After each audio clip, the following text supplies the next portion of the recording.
Hello and welcome all back to Election Time News America. Today is Saturday, July 26th, 2025. We're going to be looking at the gubernatorial elections for 2026, again from the perspective of how can Democrats take the majority. As of right now, Republicans hold 27 and Democrats hold 23, which means that the Democrats will have to flip two governorships. This is actually going to be a bit of a difficult task that we will be getting to in a bit later. Election Time News, your one stop for all things elections and politics, from summations to poll reviews and news. Subscribe below for more content like this about American, Canadian, and Australian elections. Also, make sure to follow the Substack, Threads, Instagram, and X. Remember, there's never a dull moment in politics. So, now with all of that out of the way, we can get to looking at the baseline. Generally, the midterms are not a good time for the not a good time for the party that's in power in the White House. If we look at the nets in Congress, most of the time the party that's in power loses quite a few seats in some cases, and also generally loses Senate seats, not by as much. That's not as stable of a rule, but Senate seats are a bit more complicated with how they're staggered. Additionally, then we could get to the fact that Donald Trump is in underwater in even amongst 2024 voters in every single state, that all seven of the competitive battlegrounds, and by all adults in every single except for about 12 states. So these are going to end up being very difficult for the Republican Party to get by, especially with the fact that his job approval nationwide is at minus 6.8. This is actually a bit lower than it was just a few days ago, where it was at minus 7.1. And now we also look at the direction of the country, which is continuing to get worse. Recent one was at minus 16. It's now down at minus 12.7. It is starting to spike as we are heading into August. There's the exact same pattern we saw in the beginning of Biden's term. So now we get to the individual races themselves. So to start things off, we're going to look at the safe races. These are races that are going to be very comfortable victories for whichever candidates for the for both candidates here, and this is going to be based off of the 5 scale for a bit more nuance in each race. So these are going to mostly be I'm going to give a quick overview of each and every one, even the safe races. So first off, we have the state of Idaho. This is a very safe Republican state. We do not have a retirement here. Oh, I should need that. Incumbent Brad Little is running again. He won with over 60% of the vote in 2022, and so he is expected to win re-election. Next, we look at the state of Wyoming, basically the exact same thing, very, very high Republican PVI of R plus 23. Mark Gordon is term limited, but it's a very, very strong Republican state. Donald Trump won it by a large amount in 2024. If we look down at Wyoming, he won it by 46.2%, PVI of 45.5. Now that's actually the ETN PVI should be divided by 2. But so it's just that I use it differently for my calculation systems. And so then we have that's going to be a very safe race. Same in South Dakota. We do have another incumbent who is likely running for re-election in South Dakota. We have Larry Roden, who is likely to run, but he has not said whether or not he will yet, and so we still have to wait on that. But if he does, he will likely end up winning unless someone ends up actually primarying him, which is relatively unlikely. Next, we move on to Nebraska. While there's a competitive-ish Senate race here on the governorship level, Jim Pillen does relatively well. He's not very popular. He's only at plus 11. This is one of the lower ones, but he's still very likely going to end up winning re-election by a relatively large amount, and there's not really any contest to be said here. Oklahoma, that's going to be another very safe Republican state. Arkansas is going to be another one, and Tennessee. Now, Tennessee, Bill Lee is term limited, but it's a very Republican state, and as of right now, it doesn't look like there's going to be any Democrats there that are potentially going to shake it up. Same thing for Kevin Stitt in Oklahoma. And then also looking over at the state of Arkansas, where we have Sarah Huckabee Sanders is likely going to run for re-election, won by 28% in 2022.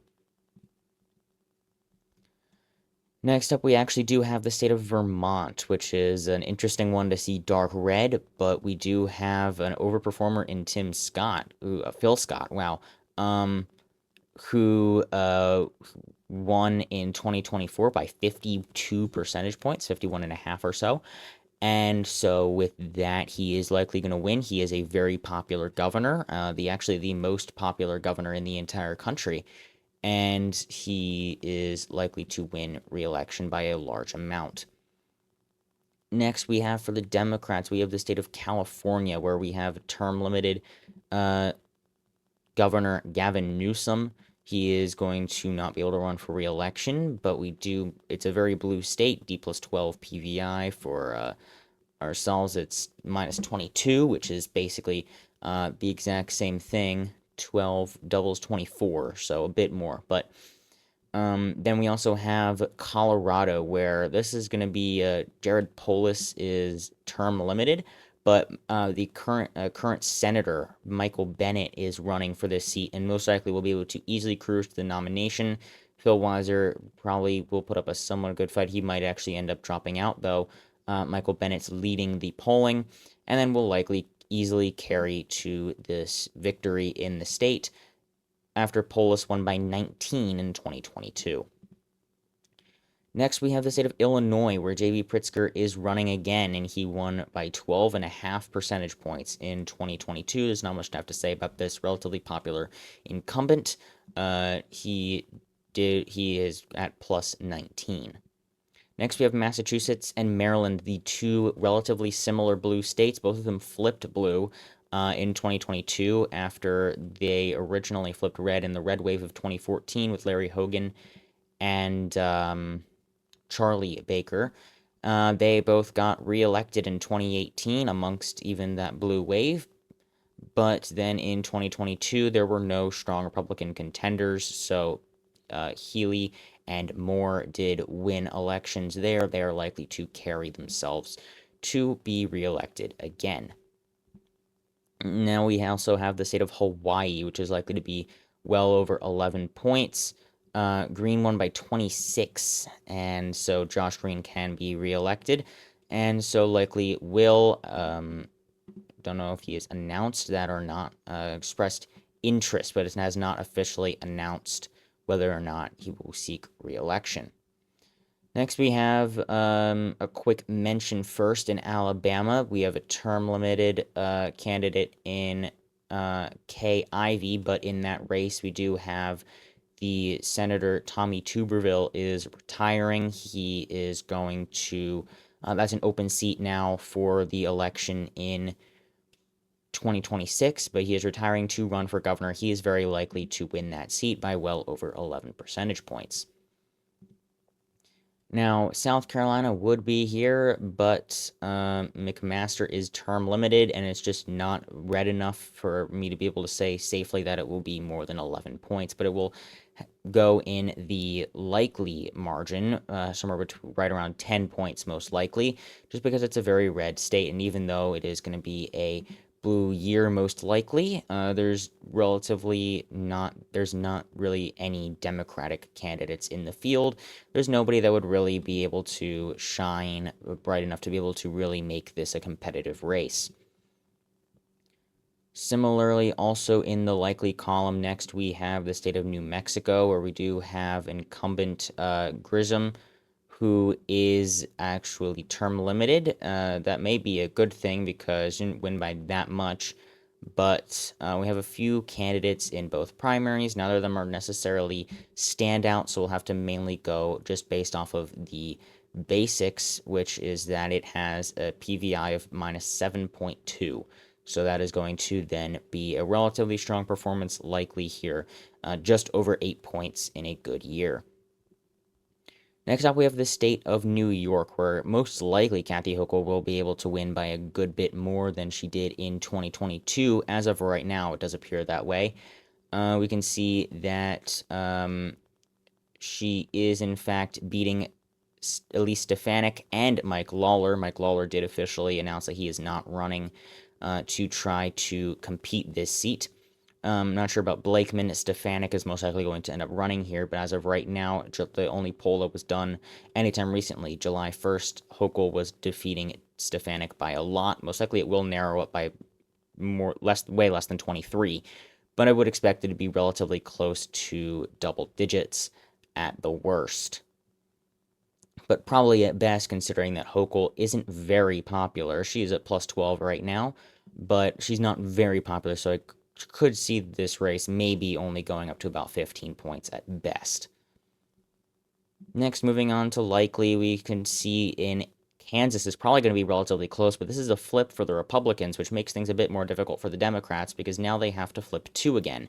Now, why 2 again when they started with 2? I'm going off the presumption that Democrats will be flipping Virginia and holding on in New Jersey, as that appears to be the most likely scenario as of right now, considering that all of the polls have Spanberger winning by double digits for the most part, and Sherrill's also winning by 21 in the most recent poll done by Rutgers Eagleton, as well as a few other polls are also showing them both with relatively strong leads. So I don't expect either of them to actually end up going red. Most likely, Virginia will flip in 2025, and that's the presumption that we're going off of here. So now the Democrats are back to having to flip 2, which is going to be a bit difficult considering that they already hold in all of these states, Maine, and Arizona and Oregon. So they're going to have to pick something up in a state that Trump won in 2024 in order to be able to take control of these. And even based off of that, they only have one more two more states that they could pick up that Joe Biden won in 2020, Nevada and Georgia. So then you're going to have to go back to Obama era states, and that would even only be Florida, Ohio, and Iowa. So that's going to be a relatively difficult, but not impossible, because generally governorships are less partisan than national level. So next up is going to be the likely race in New Hampshire. Relatively popular incumbent, not anymore Sununu. The two twins here, as I call them, Vermont and New Hampshire, the New England Twins, re-elect their governors every 2 years.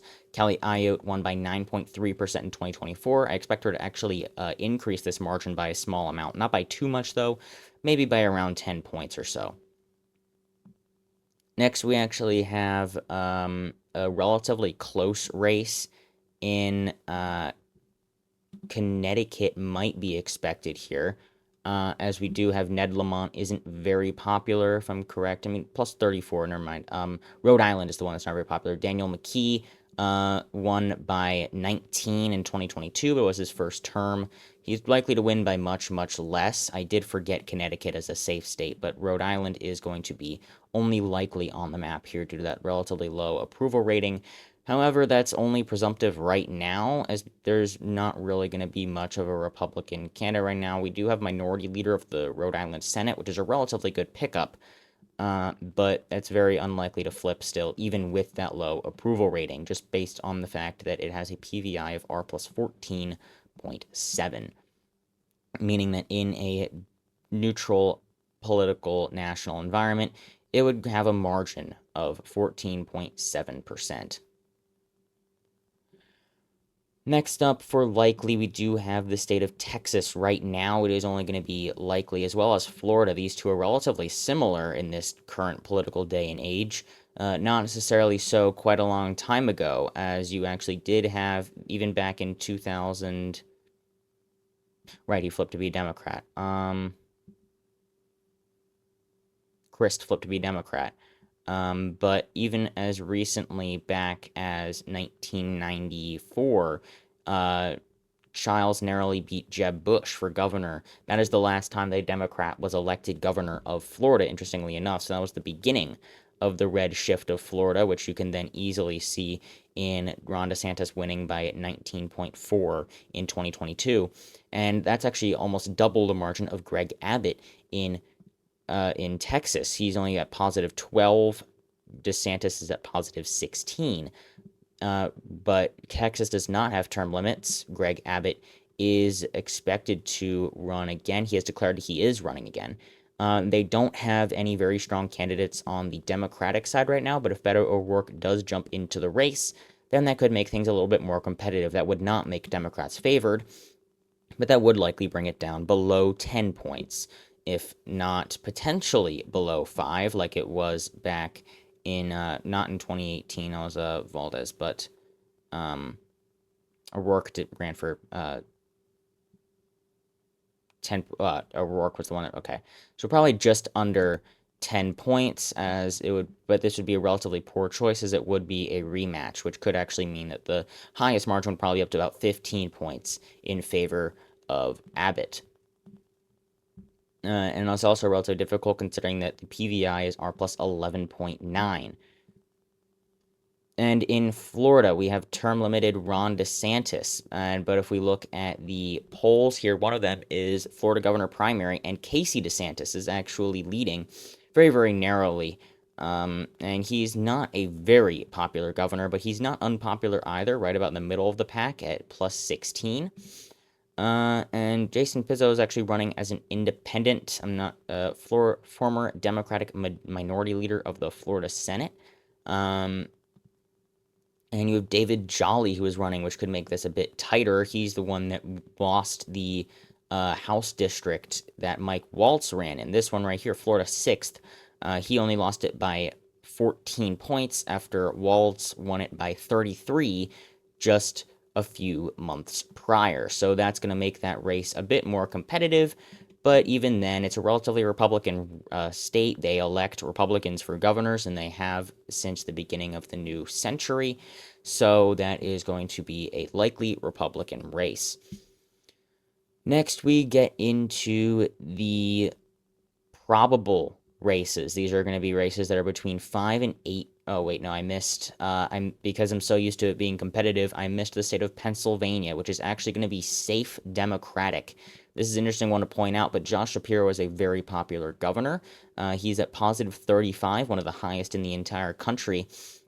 And he also managed to win by 15 points in 2022, when even Whitmer only won by 10.5.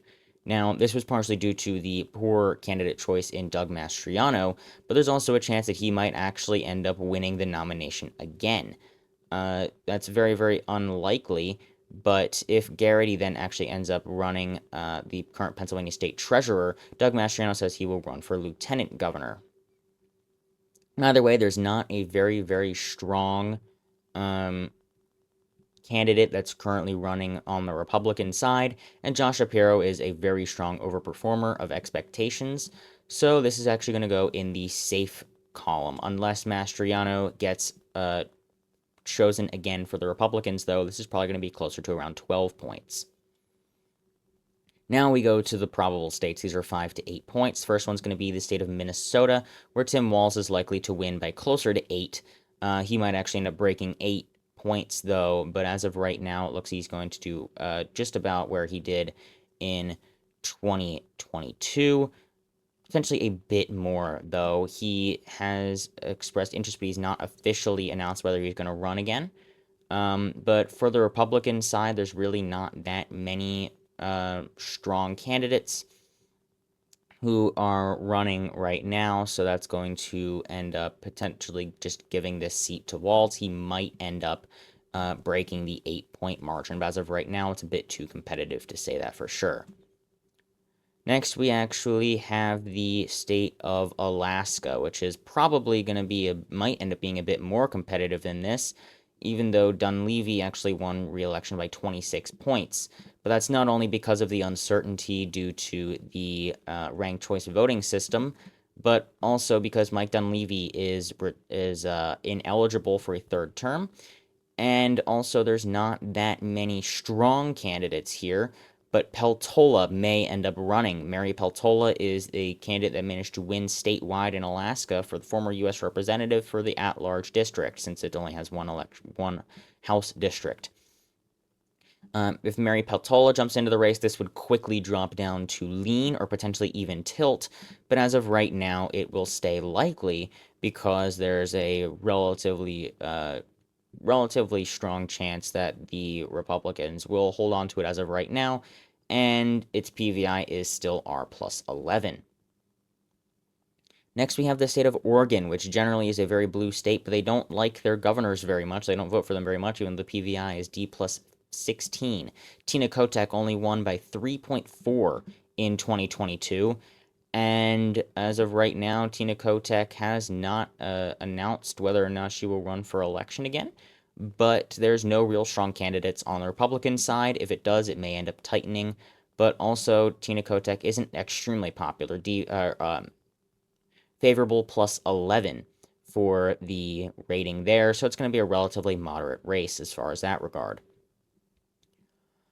Now, how are the Democrats potentially going to expand on this map? So first off, they'll have to hold these two states. The last three that they hold currently are Arizona, Wisconsin, and Michigan. And things just got more complicated in Wisconsin.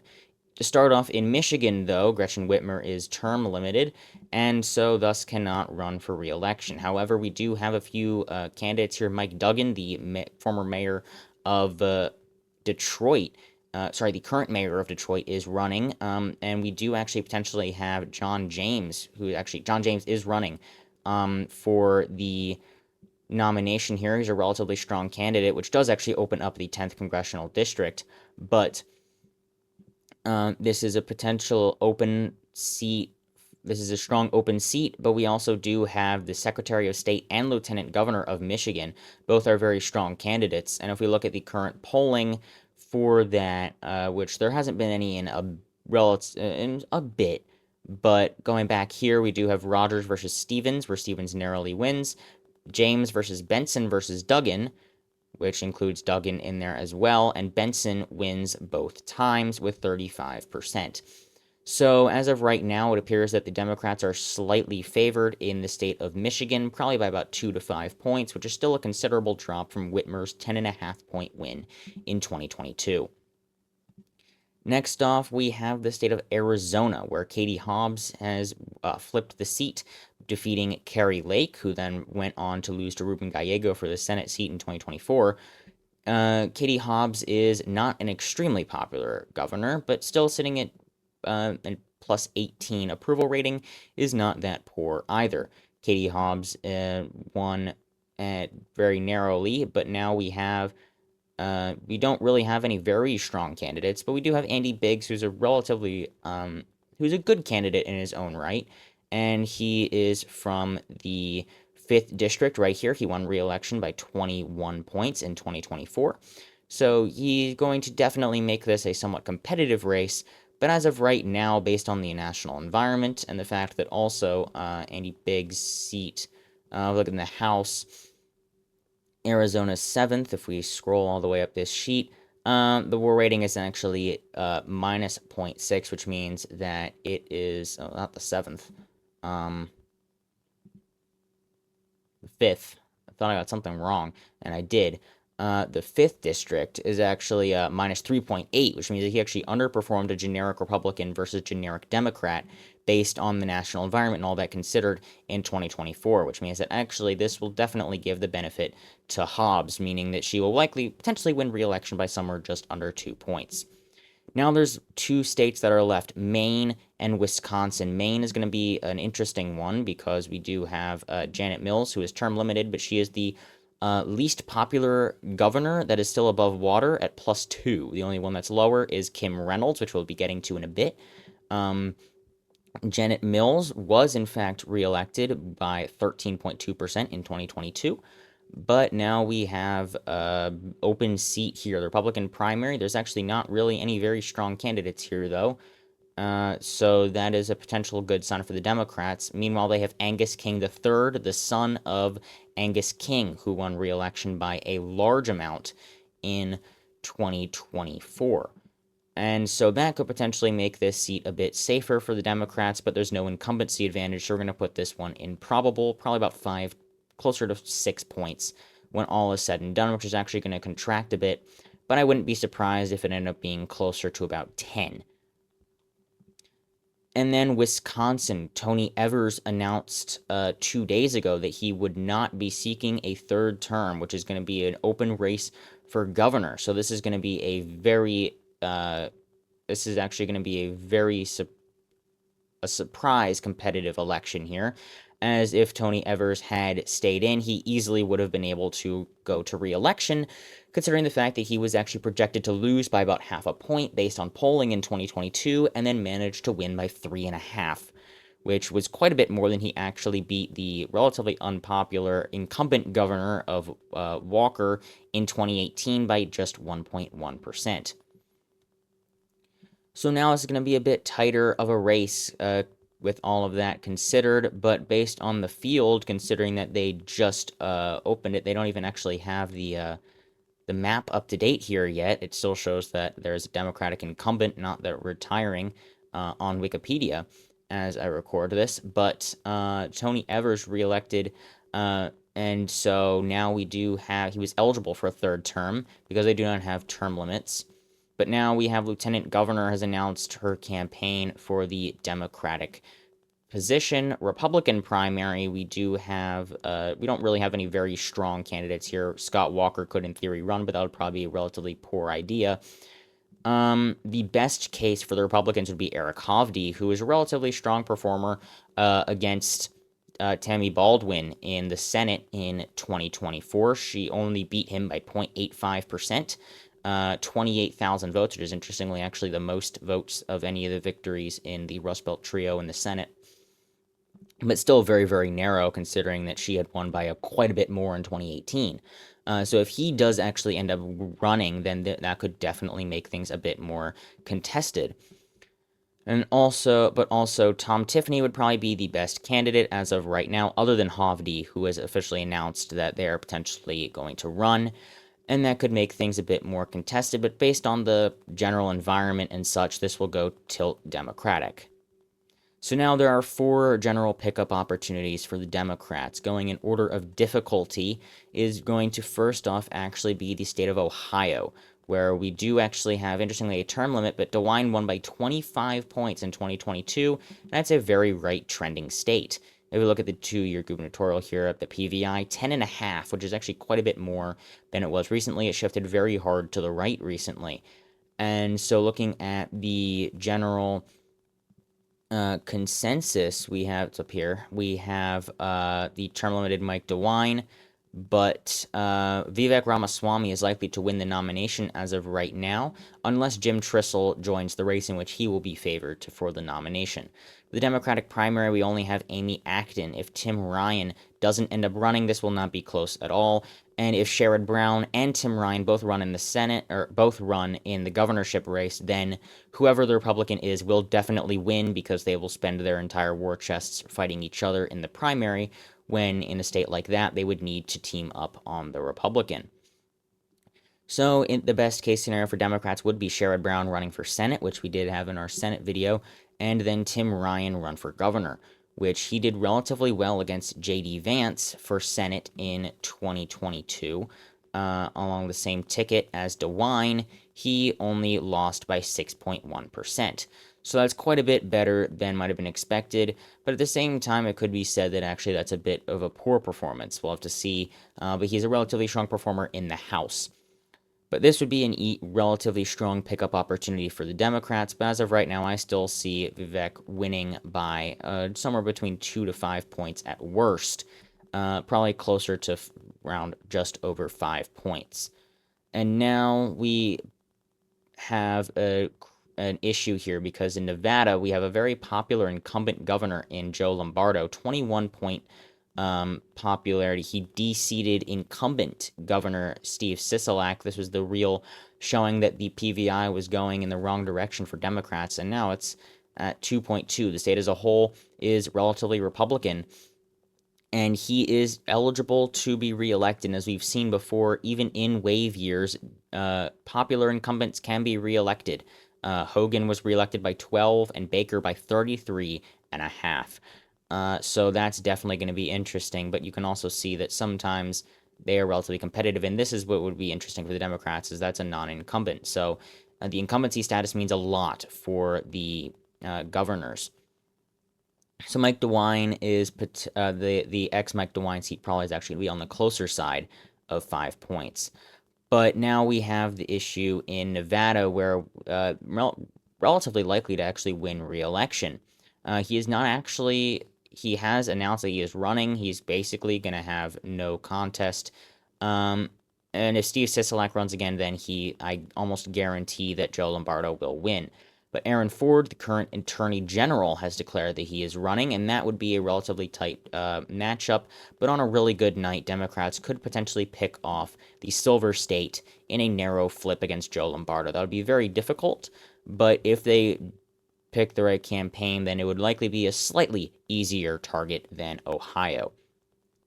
The next easiest is going to be Georgia. This is actually probably the easiest pickup out of all of them because it's a very left-trending state. Believe it or not, its PVI is only 0.2. And Brian Kemp won by 7.5, but that was a rematch election in 2018. He won by 1.4. So that's going to be a relatively tight race to watch. I don't think there's any polls about the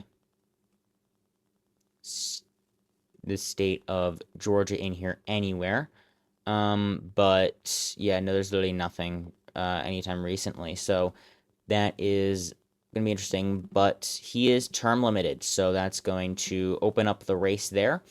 And we do have Keisha Lance Bottoms, the former mayor of Atlanta. Those are the areas where the votes, the Democrats need the votes to pile up there. So that's going to be relatively helpful, but they also do have a few other relatively strong candidates.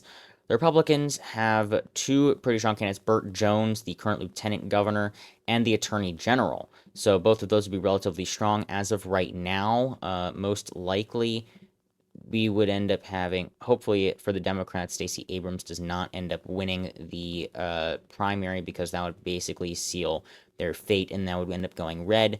But as of right now, it is narrowly in the Democrats' favor, and if they actually pull together their resources, they could potentially win this race by 2 to 5 percentage points. And finally, Iowa. This is going to be the toughest out of all of them, and so it's not adding up. I don't know where the missing one is. 27-23. There's a flip there. All right, I'll figure it out in a minute. In Iowa, we have 12.9, but we also are seeing the same signs that we might have seen before. Kansas flipped by 5 in 2018. We have an unpopular outgoing governor. Brownback was relatively unpopular. He only won re-election in 2014, a red wave year, by 3.7 in Kansas, which was much redder back then. And then she managed to win re-election by 5. We have a very unpopular outgoing governor. She is retiring, so that's actually better for the Republicans, but still that is going to leave a stain on the candidacy here. Now we do have the U.S. representative for the 4th Congressional District, which is a relatively strong candidate. But now we also do have Rob Sand, who is the only Democrat who has won statewide since basically 2012. So that's going to be a relatively difficult uphill battle. And so this is basically going to be a toss-up. But if the Democrats are managed to pull their resources together, they could end up flipping the seat in Iowa, the governorship there. Kim Reynolds is very unpopular. They have a very strong candidate. Again, as I said in the Senate video and the House, it seems relatively susceptible to nationwide shifts. So Iowa is a very strong state that actually Democrats should pool their resources together in for the 2026 cycle. And now they're also going to have to put in money into Wisconsin as well, as also looking at Stale's seat in the 1st district down there as well. That's definitely a potential pickup. But for the governors, we end up with 25 to 24, which should be 27 23, we have one flip, that would be 26, 24. And then we have one there, that would end up being, if we just end up going here, and then we do New Jersey, Delaware, Virginia, North Carolina, Kentucky, Washington, and then Montana, North Dakota, Utah, Missouri, Indiana, West Virginia. 26 to 24. All right, so there we go. 26 to 24 for governorships here, with the flips being in Iowa, Georgia, and Nevada. Those would be pretty difficult to pull off, but it's not impossible. In a blue wave year, as you can see also back in 2014, they flipped, the Republicans flipped Illinois as well as Maryland and Massachusetts. Both of these states, all three of these states were very, very blue at the time as well. In 2010, they also came within a point of de-seating Quinn, but I'm pretty sure it was a very unpopular candidate, so that also hurt.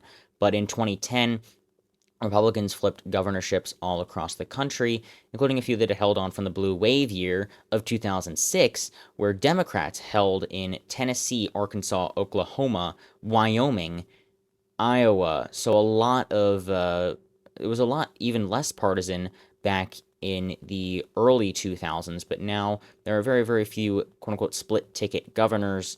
As of right now, the only states that have those are Kansas, Kentucky, Vermont, in theory, New Hampshire.